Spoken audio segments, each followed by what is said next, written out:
Today we're going to learn about adding integers. There are several different ways that you can add integers. One is by using a number line, and the other one is just by using the rules that we come up with.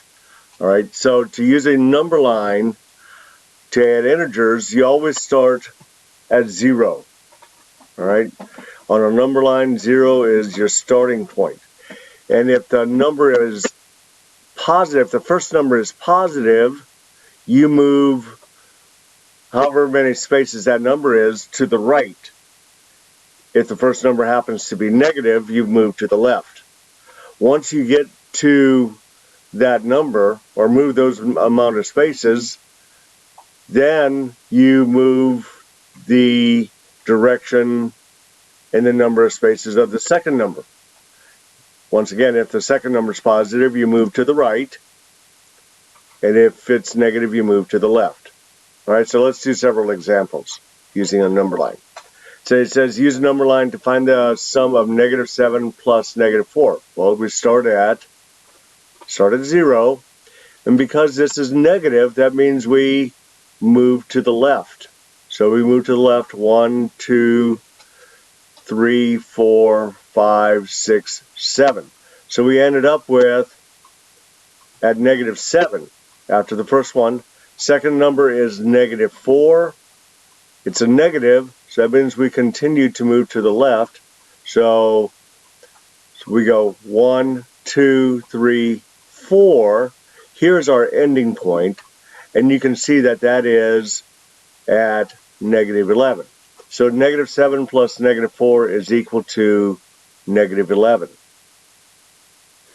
-12 plus 19. All right, so start at 0, go 1, 2, 3, 4, 5, 6, 7, 8, 9, 10, 11, 12. Goes all the way down here. And then you move right 19. Okay, 1, 2, 3, 4, 5, 6, 7, 8, 9, 10, 11, 12, 13, 14, 15, 16, 17, 18, 19. And we end up here at +7. So -12 plus a +19 is positive, so that's why we move to the right, ends up with a +7. So that's a negative number and a positive number. The first one was two negative numbers. Like this one. This one has two negative numbers. So you move left -4, 1, 2, 3, 4. And then from there we move left 5 more. 1, 2, 3, 4, 5. And we end up with -9. All right, here's a negative and a positive. Start at 0, -7, 1, 2, 3, 4, 5, 6, 7. And then we move move right 12, 1, 2, 3, 4, 5, 6, 7, 8, 9, 10, 11, 12. And we end up at +5. So even though you can use a number line to add integers, it can become very time consuming. You have to draw the number line, and then you have to count left and right. So from that work with number lines, we've come up with several different rules that we can use that really saves us a lot of time. And I want you to copy these rules in your notebook. Copy. You don't have to copy this first paragraph. Just copy these two rules right here. You notice that when we were doing those, adding that on the number line, we had two scenarios. One was that both of them were negative, and the other one was that one was negative and one was positive. Okay, so you can either, so that means that if the signs can either be the same, either both positive or both negative, you've got lots of practice doing both positive. That's what you've learned ever since elementary school. Okay, and then you're just getting used to having both negatives. But if the signs are the same, either both positive or both negative, you're going to add you're going to add the two numbers and give the answer the same sign. All right? You're going to add them and give the same sign. If the signs are opposite, one's a positive, one's a negative, you're going to subtract. You're going to find the difference of the two numbers and give it the sign, give the answer the sign of the largest number.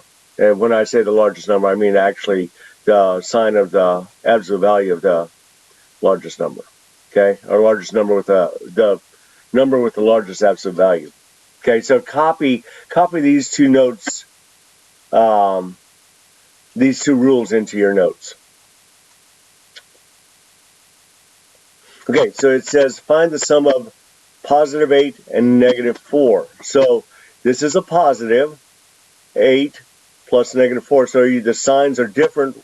We know that if the signs are different, you subtract. So 8 minus 4 is 4. And it says to give the sign of the largest number. Well, 8 is the largest one, and it's a positive.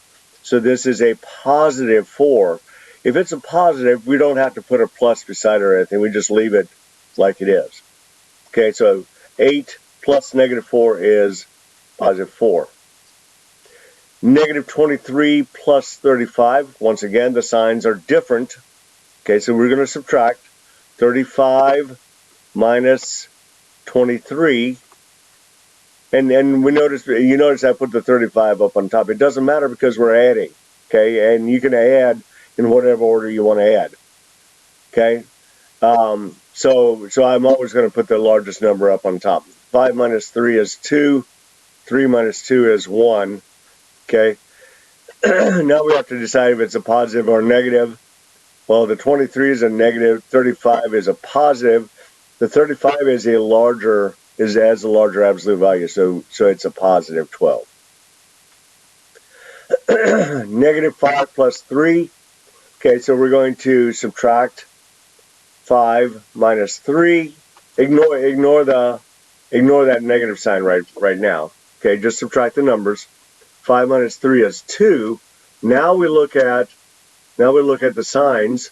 Okay, 5 is a negative, 3 is a positive. So in this case, the largest number is a negative. So this becomes a negative 2. Negative 13 plus negative 12. I'm sorry, negative 13 plus negative 24. Add them, 13 and 24. Because we're going to add because the signs are both the same. All right. If the signs are the same, you add them and give the answer the same sign. So we know the answer is going to be a negative because they're both negative. And 3 plus 4 is 7. 1 plus 2 is 3. So it's a negative 37. All right. So now we're going to evaluate an expression when we're given values. Okay. So remember, we've done this in the past. All we do is just plug the numbers in for the variables. Okay. In this case, x is negative 42, y is 71. So we end up with negative 42 plus 71. We notice that the signs are different, so we're going to subtract. Let's say 71 minus 42. 1 take away 2, you can't do that, so you have to borrow from the 7, make it a 6, make the 1 into an 11. 11 minus 2 is 9. 6 minus 4 is 2. Okay, and then we look, and the 71 is a larger number, so it's a positive 29. Same thing here. We have negative 24 plus 17. Plug the negative 24 in for x. Plug the 17 in for y. Okay, once again, the signs are different, so we're going to subtract 24 minus 17. We have to borrow from the 2, make that a 1, make the 4 into a 14. 14 minus 7 is 7. 1 minus 1 is 0. All right, and then we look, and the largest number, the 24, is a negative, so this becomes a negative 7. All right, Jazz Band's income from a bake sale was $286. Income is positive. All right, income is positive. Expenses are negative. Okay. Jazz Band's income from a bake sale was $286. That's a positive $286. The expenses were $21. That's a negative 21. It says use the integer addition to find the band's total profit or loss. So we end up with $286 plus the expenses, which is a negative $21. All right, so 286 take minus, because the signs are different, that's why we're subtracting. 6 minus 1 is 5, 8 minus 2 is 6, 2. So it's a $265. And because 286 is a positive, that's a $265 profit. Okay, so they made money. All right, last example. Football team's defense sacked the other team's quarterback for a 16-yard loss. A 16-yard loss is a negative 16. On the next play, the star running back had a 24-yard gain or 24-yard run. All right, so that's a positive 24. What's the total yardage gained or lost after 2 downs? All right. Well, so we subtract, okay, because signs are different. 24 minus 16 is, that becomes a 14, 8. All right. So it's a positive 8-yard gain. Okay, so they gained 8-yard gain. All right.